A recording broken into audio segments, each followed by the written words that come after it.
Namaste, and welcome to 10 Minutes with me, Dr. Mark Halpern, as we continue our exploration of Ayurveda. Today I'm going to talk about Kapha dosha and its relationship to the three gunas, Sattva, Rajas, and Tamas. Sattva, Rajas, and Tamas are aspects of consciousness that are reflected within the mind.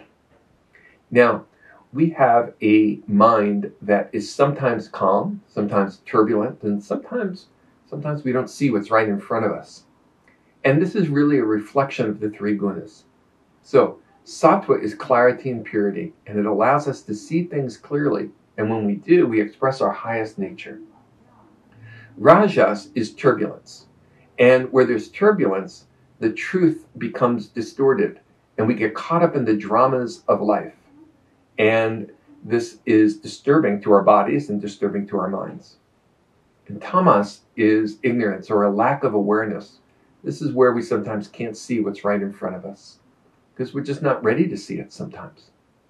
And so, depending upon the consciousness of an individual, we will experience the world differently. We sometimes think that all people with a Kapha nature have the same personality. But that's not true because, and it's not true for any dosha, it's not true because our personality is not only a function of our dosha, but it's also a function of our guna, of our consciousness, and how that's reflected within the mind. And then, of course, because of the mind-body connection, that ultimately is going to affect our physical health as well. So let's take a closer look. A person of Kapha nature tends to have a very sweet nature. They have the sweetest nature of all three doshas. They have the gentlest nature. It's the nature of water and the nature of earth when they mix together. They are soft and they move a little bit more slowly and they process things a little bit more slowly. So you won't see an intense person who has a predominant Kapha nature. You won't see a really highly anxious person either with a Kapha nature. Instead, you'll see somebody who appears to be calm and steady and stable.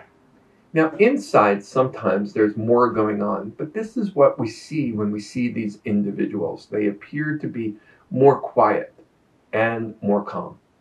Now, with that said, as I mentioned, there are differences depending upon the predominant guna of the mind. So a person who has a sattvic Kapha nature has a clear, pure mind and is expressing their highest qualities. That sweetness turns into unconditional love and the capacity to nurture others unconditionally. It's really very, very beautiful. I think of the Divine Mother and the Divine Mother that is potentially within all of us. And they are the expression of that love, of that kindness, of that nurturance, of that gentleness. Now, when they're expressing themselves, though, from a more rajasic place, when their consciousness is more rajasic, their nurturing sweet nature is still there. It's just that it becomes clouded by attachment. And so people of Kapha nature are more prone to attachment and particularly wanting something in return for their nurturance and for their kindness and their gentleness and their sweetness. And so it becomes more of a conditional love.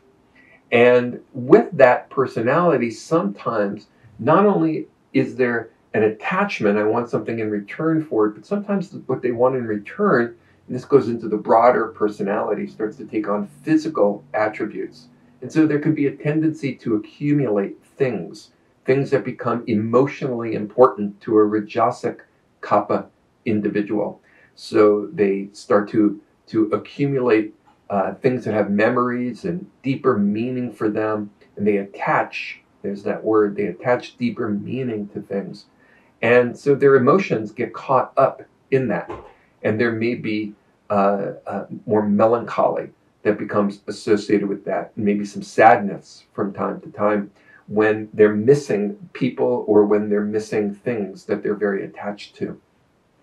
When a person has a more tamasic Kapha nature, that's their more darker nature, even still, people of Kapha nature tend to be very gentle and very sweet and very kind, even in their darker nature. It's almost like a dark innocence that's there. And so there is a a gentleness and a sweetness that's there. But now what happens is that attachment starts turning into a deeper control.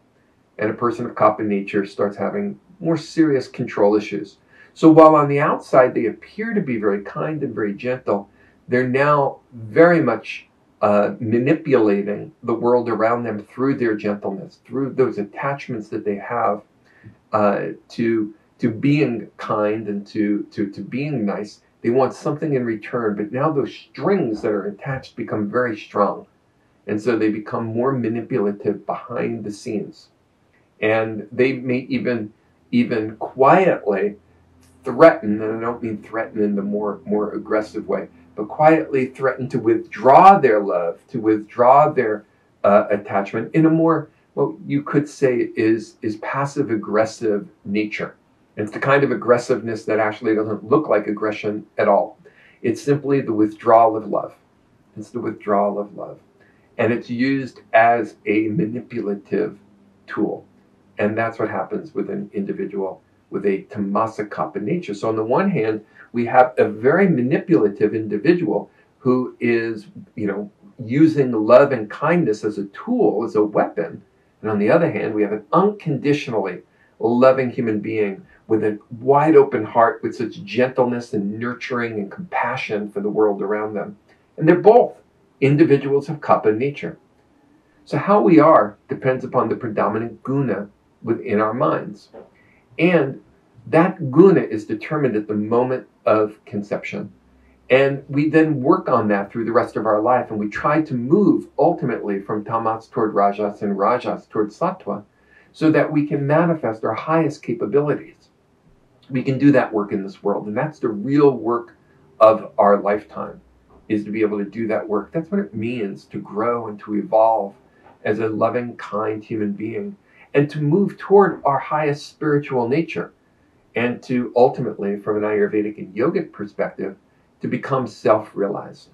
And when we're self-realized, our sattvic nature is in full bloom, and we are realizing our true nature is spirit, our highest qualities are manifesting. So that's the potential within each person with a Kapha nature. But we have to do the work to get there, and that's the work of our lives. Many blessings to you on your continued journey. May you know peace and unconditional love. Many blessings. Namaste.